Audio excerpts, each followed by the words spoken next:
my name's Timothy Yang, and today I'll be talking about buying and selling online businesses. So I've bought and sold a few businesses, and here is the list of businesses I've bought and sold. So what do I look on Flippa when I'm looking to buy a business? You're on mute. On mute? Okay.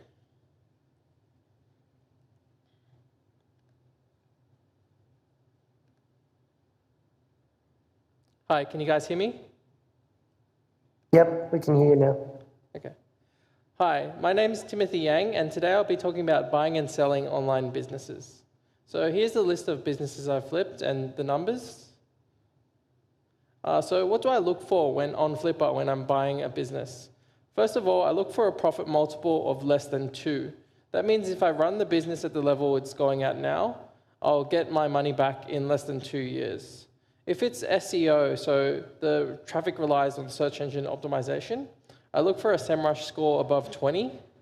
And if it's ads ROAS above 2, if it's digital goods, and if it's ads driven, I'm looking for a ROAS of above 2.5 if it's physical goods. So that means basically if I spend $1 on ads, I get $2 in return in sales in digital goods, and $2.5 if it's physical goods. Okay, can you guys open the door for me? Yeah. So ideally, the business is 3 years or older, and ideally, it's still owned by the original owner. So the original owner still owns the business. So in summary, the profit multiple is less than 2, so you get your money back in less than 2 years. If it's SEO traffic, the SEMrush score is above 20. If it's ads driven, ROAS above 2 if it's digital goods. And why is it lower than if it's physical goods? Because if it's digital goods, then you don't need to fulfill the product, so it's effectively free to fulfill. But if it's physical goods, you need a ROAS of above 2.5 to make it feasible. And then ideally, it's 3 years or older business, and it's owned by the original owner. So types of businesses I personally recommend are marketplaces, which have network effects if they've grown big enough, and e-commerce, which is on Shopify. These are businesses I personally do not recommend, but your circumstances may vary. So for example, YouTube channels, you need to make new videos. An exception to this would be if the channel includes someone who's originally making the videos already and you can pay them to make new videos. So that could be an example of where it's different. Newsletters, you need to send newsletters all the time. Content has a high multiple and it relies on ads. Affiliate sites relies on a few affiliate partners and commissions can change. And software as a service or app, which require continued development. Of course, if you can work it on yourself and you're a developer, then I'd recommend software as a service and app for you. Or agency. So agency, you need to continue delivering the service to get the profit multiple. So types of traffic, and I've ranked the types of traffic in terms of what type of traffic I like the most. So the best type of traffic is direct traffic. So these are people that already know your website exists and they're typing in the browser or they've bookmarked your website, for example, and they're going directly to your site. Then secondary is SEO, search engine optimization. So you've got traffic that comes from Google to your website. And third is ads. So it's ads-driven traffic. I'll just let someone in.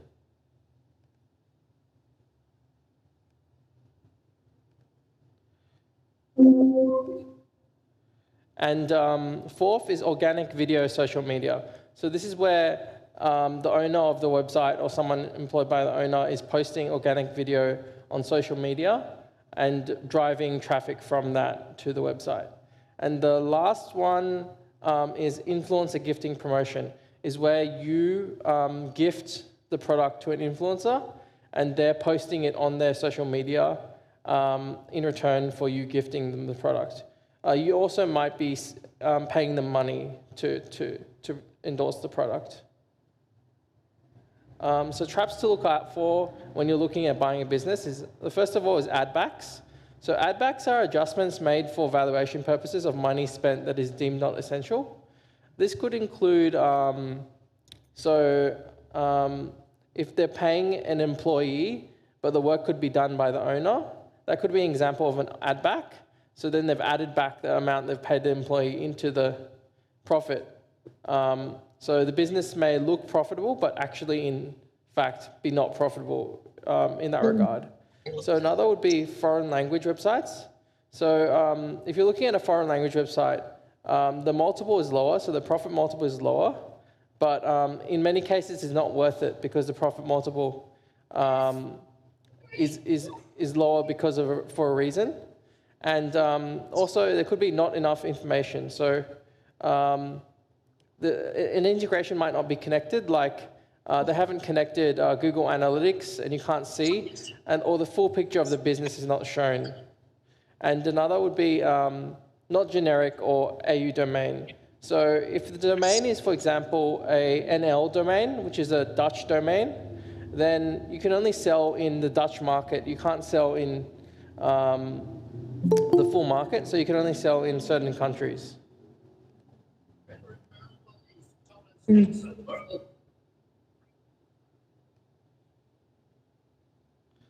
And when you're buying Facebook ads businesses, make sure to outline with the seller that the business must include the Facebook pixel and must include the Facebook Business Manager. Without these two things, you cannot effectively market because the Facebook pixel tracks the record of all the interests from past buyers and sellers, past buyers of the business. And the Facebook Business Manager is what's housing all of this. So you must own both the Facebook pixel and the Facebook Business Manager. So last of all, meet with the seller. So a lot of people skip this part because they go through all the questions, they explain the due diligence over text, but have a video meeting with the seller and get them to explain the business. If you're not satisfied with that, do not go ahead with the purchase of the business.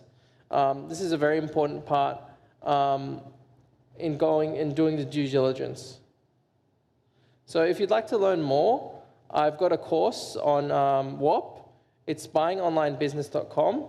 And if you join my premium tier, which is $49 a month, I can take you through due diligence, and we can go on one video call a month, and I can go over due diligence of any businesses you're looking at, or try and help you find something.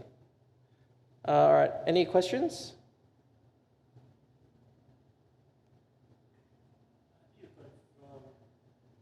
All the data that is being presented, that's on Flipper, that everything is correct, the revenue is correct, the information that they're providing is correct. So how do you confirm it? There's a specific method, or depends on the business you're buying? It depends on the type of business. If it's a Shopify business, you can log into Shopify as a collaborator. So you can create a collaborator account. So you can create a Shopify partner account, and then you get a 4-digit code from the seller, and they can add you as a collaborator to Shopify, and then they can give you access to analytics and the past orders, and you can look at that and make sure all the numbers are correct. Yep, you?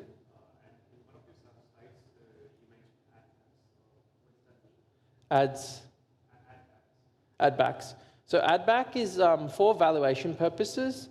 The business owner has decided to make a certain expense that he spent on the business as deemed non-essential, which means for valuation purposes is cutting it out of the valuation.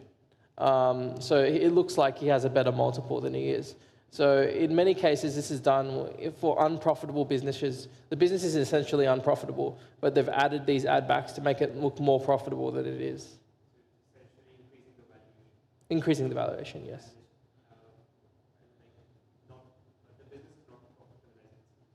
Yeah, it's not as profitable as it seems, yes, that's the case.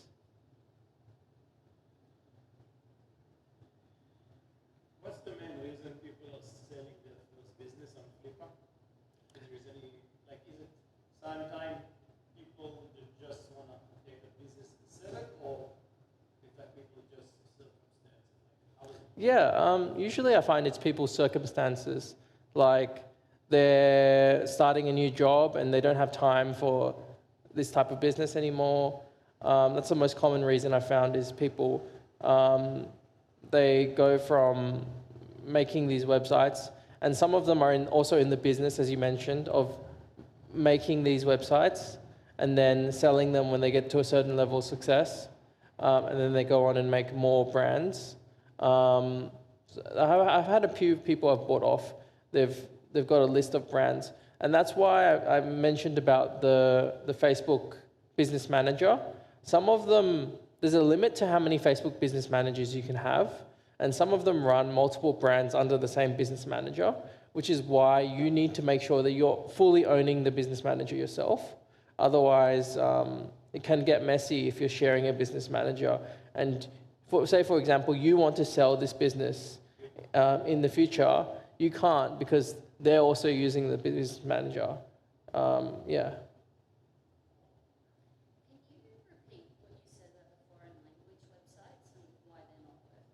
Yeah. Yeah, foreign language websites, it just goes back to giving support and really making changes and understanding the market. It's a lot different for different markets.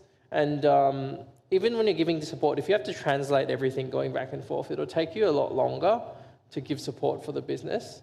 And often these foreign language websites are on different domains, which is my second point, which is if it's not on a domain that's a .com.au or a generic domain like a .com, .co, .net, then it's not really an asset I'm interested in because it means that you can only sell to select markets, and that applies to foreign country websites as well. Foreign country websites, you can only sell to a certain market, and you don't know, you could translate that to English and make an English version of the site, but you don't know if it'll perform the same when you've translated it into English.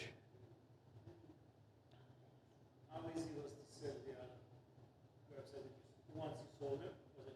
Was it a long process, easy process? Yeah, usually I list it on Flippa, and if I've listed it for a good price, they sell for in less than a month, and then the transfer of the site usually takes a week. So usually that happens with escrow.com or PayPal, and Flippa has its own escrow system as well that you can use.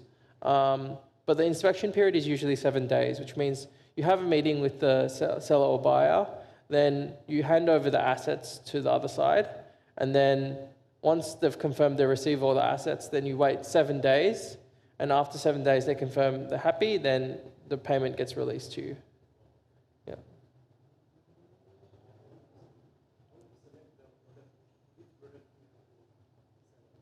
Pardon? Oh, select the product that you're buying.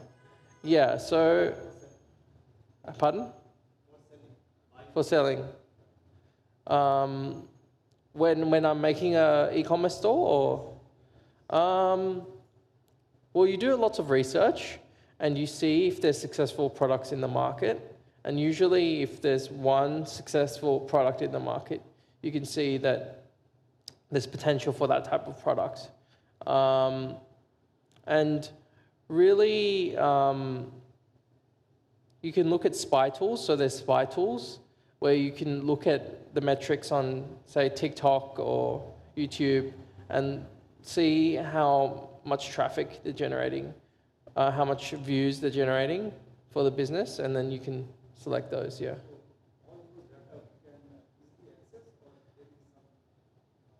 Yeah, there's some premium tools, so they're paid tools to access data on product selection, yeah.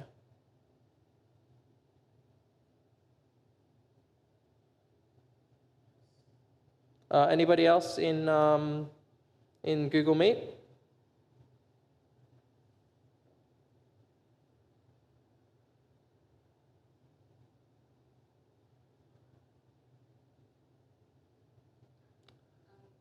One more? Well, yeah, like, are you going to speak anymore? No, just questions now, so, Oh, okay, cool. yeah. Well, then I was wondering, can you take us through each one of the businesses? Yeah, I'll take you through one of the businesses.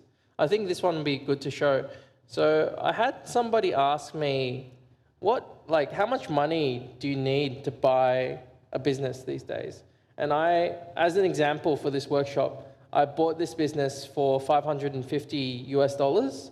And this is a prank gun shop. So anybody have your phone? Can you get your phone out? Yeah.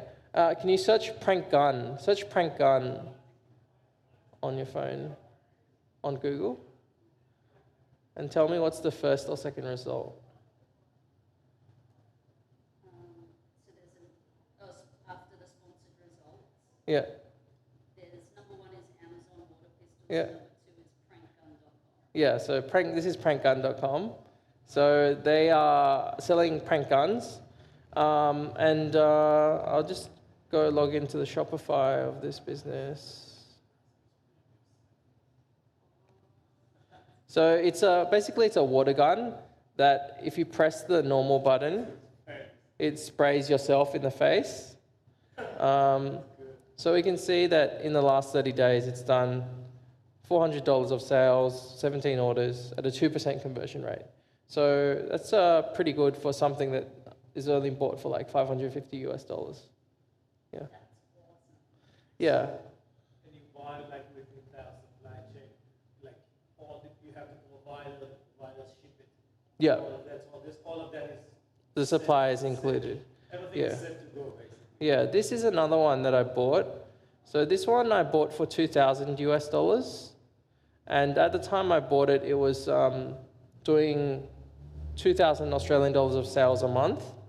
So the reason the seller sold it is it was a lot of work because he was fulfilling from eBay. So every time he got an order, he needed to go into eBay, put the customer's details in, and purchase it on their behalf, and then ship it to them. So I really consolidated the work of this site into a supplier. So I use CJ Dropshipping, which is a supplier that I recommend. So CJ Dropshipping is one that I recommend, and another is DS's, so DSERS. That one's another one that I recommend. And by doing that, I cut a lot of work out of managing this business. Yeah. So do you usually do Shopify businesses? Yeah, I usually do Shopify businesses. I also own 2 marketplaces at the moment. Yeah. Yeah. And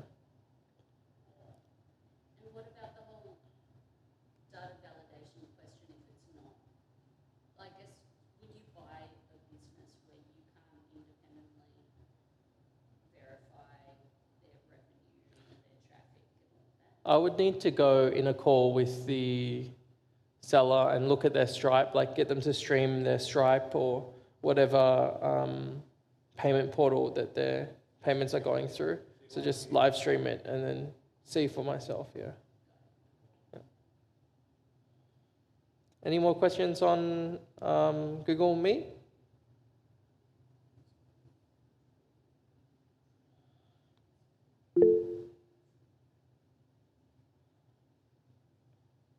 We've got a hand up.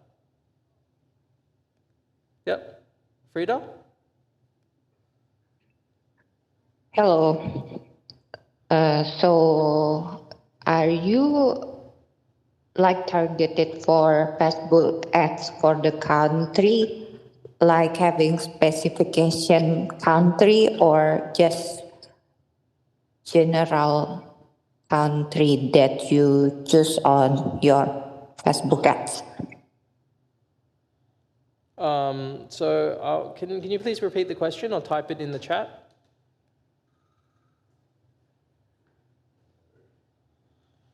Yeah, so the question about learning a lot about digital marketing, yeah, you have to learn a little bit of digital marketing if you're running paid ads. And I would recommend to do this course. This course is called ecom.live. It's a good free online course. They also have a paid tier. I wouldn't hire an agency to do this. I would do it myself. Yeah, so ecom.live is the website to learn it off. And Frida, what was your question again?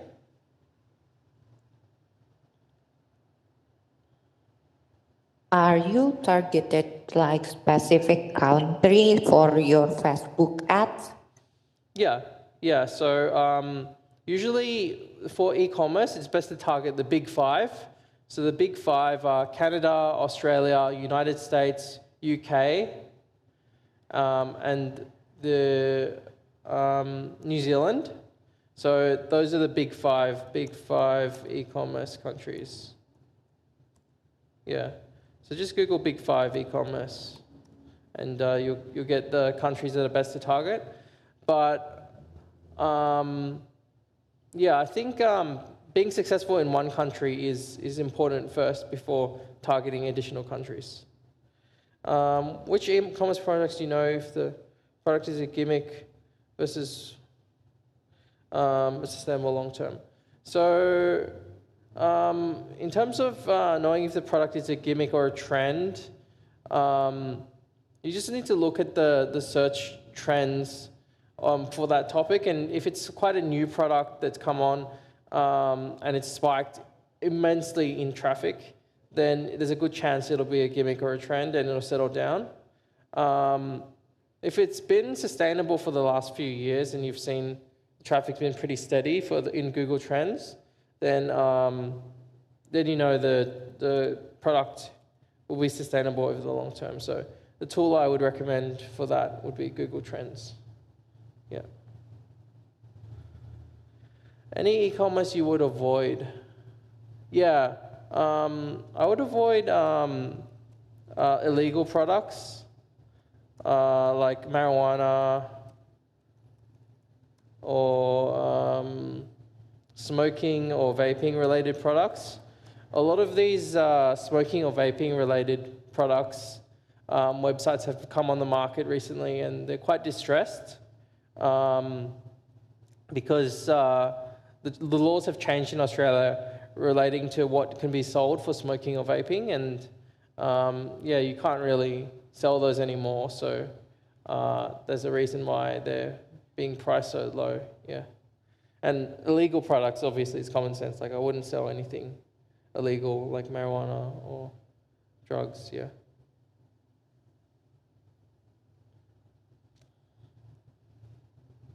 Any more questions? Hi. How do I start as a complete beginner? Like, I don't know anything about e-commerce business or complete beginner. Yeah, first of all, I would recommend the course at UTS. So there's a course called RVC, Rapid Value Creation.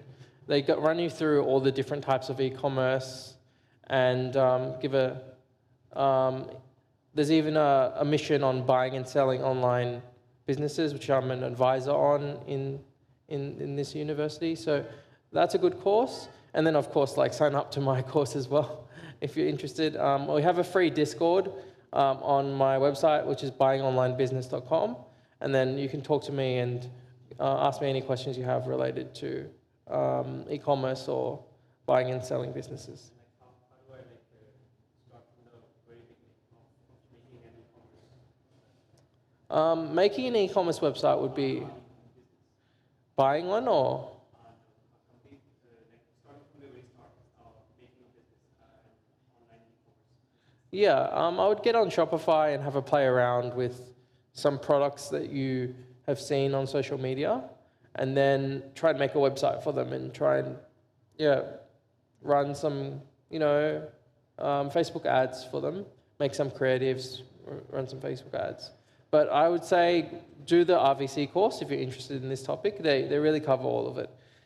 In terms of seller financing being offered on Flippa, it's not something that Flippa natively offers, but you can ask the seller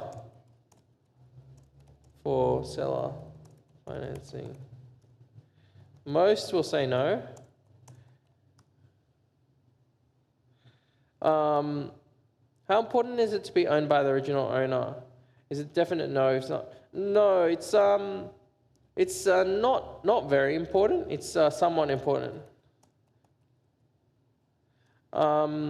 It's usually original owner is something that's somewhat important. It's still something to keep in mind, but it's not 100% a deal breaker. So you can still go ahead if it's not owned by the original owner. Yeah.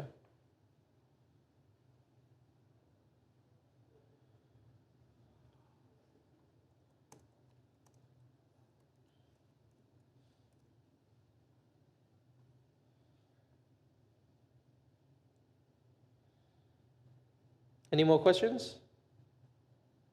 Yep, one more.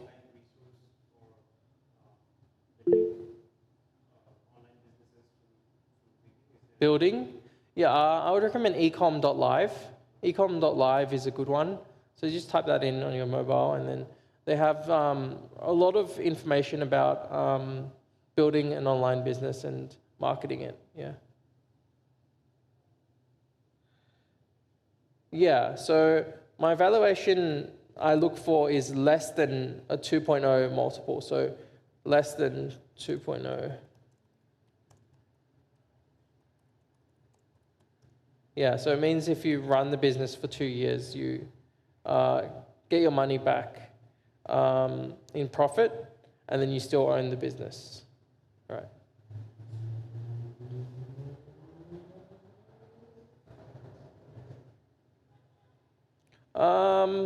Would I avoid businesses that are a year old?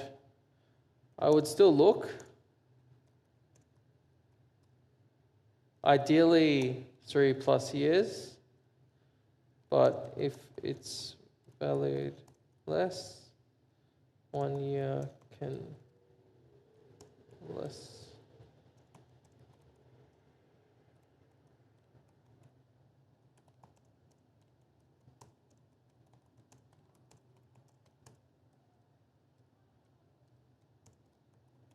For example, Prank Gun, the Prank Gun website that I bought was only 3 months old when I bought it. So yeah, you can look at businesses less than 3 years. It's just, if it's been around for 3 years and it's shown steady income, then it's more reliable than if it's only been around for 1 year.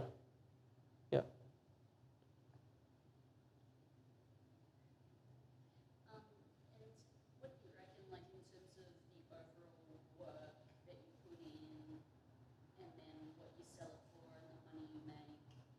Like, do you think it's a valuable way to spend your time, or are there better ways, faster ways? I think it's quite capital efficient to do it, because you're getting a 50% return if you're buying it at less than a 2x multiple. But I think, yeah, there are definitely other ways you can make money. It's just one of the ways that you can use to make money. Yeah. Any more questions from Google? Yep, Alicia? Yeah, thanks so much, Timothy. So, sorry, I arrived a bit late. I wanted to ask you if you could elaborate on one successful case, tell us a little bit more about those business, one case specifically. What did you implement to be able to triple, quadruple the profits? That will be awesome. Thanks. Yeah, so first of all, in the Hourglass Waste business, I changed from eBay supplier to CJ Dropshipping, which really improved the customer satisfaction. So I think that's one of the things that really helped. And then another thing would be improving the marketing and SEO. So improving paid ads and SEO can be definite ways you can increase the likelihood of getting a good return. Is there a good time to buy? Are there most businesses seasonal or demand drops off after? I would say that for most businesses, there is a spike in November and December when it's gifting season in Christmas. But I would say most businesses are not seasonal that I see. I would say the minority of them that I see are seasonal businesses. Like some would do really good in Halloween or Christmas, for example. So, yeah, I would try and avoid seasonal businesses. I would try and do something more evergreen. That's better consistently. Yeah. Any filters you apply to Flippa and a checklist for gathering your business? So that goes back to my slide on if it's SEO driven, I look for a SEMrush score of a 20. So that's a filter that you can apply to Flippa.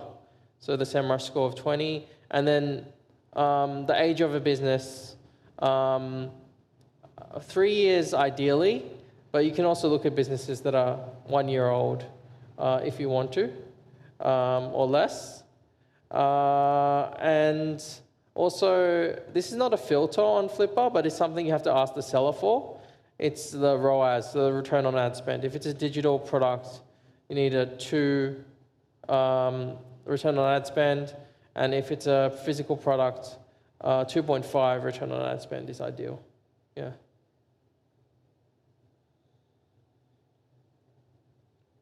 Do they provide cash flow statements or ad spend Stripe dashboard is enough? Yeah. Sometimes they provide cash flow statements. And yeah, sometimes there's an integration on Flippa to see the revenue, and also they sometimes provide statements for ad spend, yeah.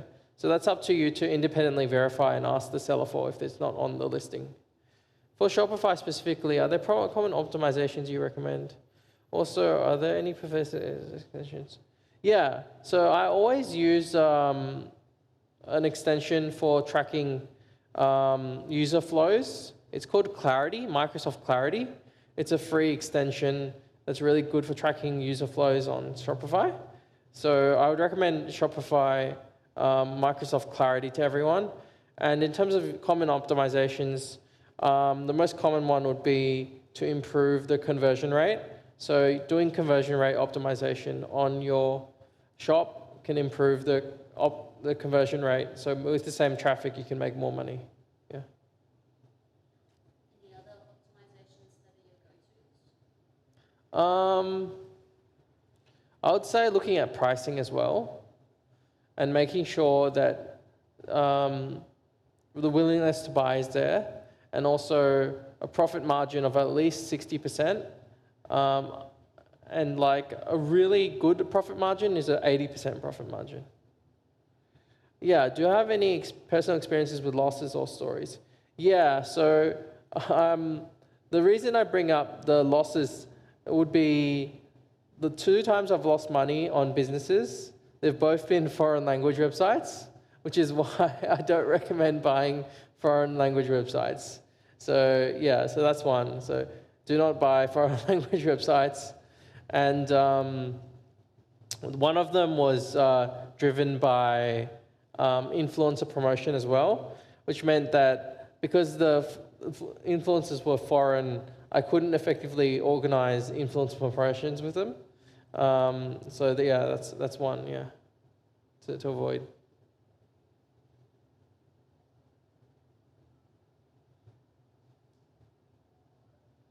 All right, last question. Last one, anybody? Yeah.